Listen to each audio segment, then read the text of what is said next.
পবিত্র রমজান মাস সামনে রেখে চিড়া, মুড়ি, ছোলা, ডাল, চিনি ও খেজুরের দর সহনশীল হলেও স্বস্তি নেই তেল ও চালের বাজারে। সেই সাথে বাড়তি ফল ও মাছ মাংসের দামও। ব্যবসায়ীরা বলছেন, বাজারে তেল ছাড়া সংকট নেই কোনো পণ্যে। বাজার স্বাভাবিক রাখতে মনিটরিং ব্যবস্থা জোরদারের দাবি ক্রেতাদের। কারওয়ান বাজার ঘুরে জানাচ্ছেন অলিউল রনি।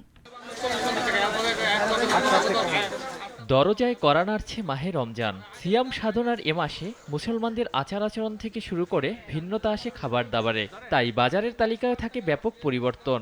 কয়েক গুণ কদর বেড়ে যায় চিড়া, মুড়ি, ছোলা, ডাল, খেজুর ও হালিম সহ ইফতারির সব পণ্যের। কিন্তু বিগত বছরের তুলনায় এবারের রোজার বাজার অনেকটা সহনীয়।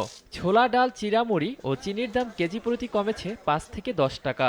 মান বেঁধে ছোলা বিক্রি হচ্ছে ১০৫ থেকে ১১০ টাকা, চিড়া ১০ টাকা কমে ৭০ থেকে ৮০ টাকা, আর চিনি বিক্রি হচ্ছে ১২৫ টাকায়।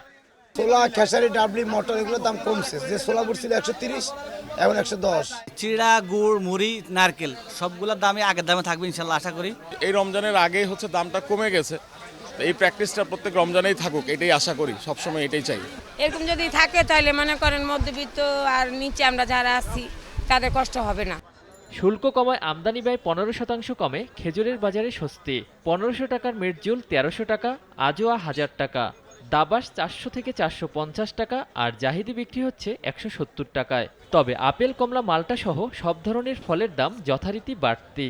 ডলারে কিনা সব ফরেন আইটেম মালগুলা ডলারে কিনা, ডলারের দামই বাড়তি, তো কমে কেমনে আমরা আশা করি। অনেকগুলা ফল নিলাম, এর ভিতর থেকে মনে হচ্ছে যে ফলের দামটা একটু বেশি। বাজারে এবছর পর্যাপ্ত পরিমাণ খেজুর আছে, ইনশাল্লাহ বাড়ার কোনো সম্ভাবনা নাই। গত বছর থেকে তুলনামূলক হারে দাম কম আছে একটু। নতুন বছরে তেল ও চালের বাজারে এখনো ফেরেনি স্বস্তি। বিদ্যমান আছে সয়াবিন তেলের সংকট, সেই সাথে নতুন করে বাড়ছে চালের দাম। ব্যবসায়ীদের অভিযোগের তীর কর্পোরেট কোম্পানি আর মিলারদের দিকে। এরম বাড়াবার আছে, মানে আমাদের মতো মানুষ চাল কিনার খাওয়ার মতো নাই আর কি। তেল নাই, তেল চাইছি ৫ লিটার, তেল দিতে পারছি না। সর্বপ্রথম স্লিপের উপরে আসে আপনার ৫ লিটার তেল, কিন্তু তেল আমরা পাচ্ছি না, আমরাও কাস্টমারকে দিতে পাচ্ছি না। রোজা শুরুর আগে আরেক দফা বাড়ল পোল্ট্রি মুরগির দাম। নেই পর্যাপ্ত সরবরাহ। কেজিতে ১০ টাকা বেড়ে বিক্রি হচ্ছে ২০০ টাকায়, আর দেশি মুরগি ৫৮০ টাকা। মাছের দরও নাগালের বাহিরে। দাম তো অনেক বেশি, আমাদের সাধ্যের বাইরে। ৫ দিন আগেও ২০-৩০ টাকা কম নিছি, এখন সে ২০-৩০ টাকা আবার বেড়ে গেছে।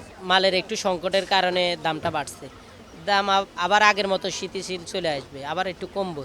নিত্যপণ্যের বাজার ক্রেতা নাগালে আনতে মনিটরিং ব্যবস্থা আরও জোরদার করার দাবি সাধারণ মানুষের। অলিউল রনি, নাগরিক, ঢাকা। কোটি মানুষের আস্থার ভালোবাসায় 11 বারের মতো দেশের ১ নম্বর রেফ্রিজারেটর ব্র্যান্ড ওয়ালটন।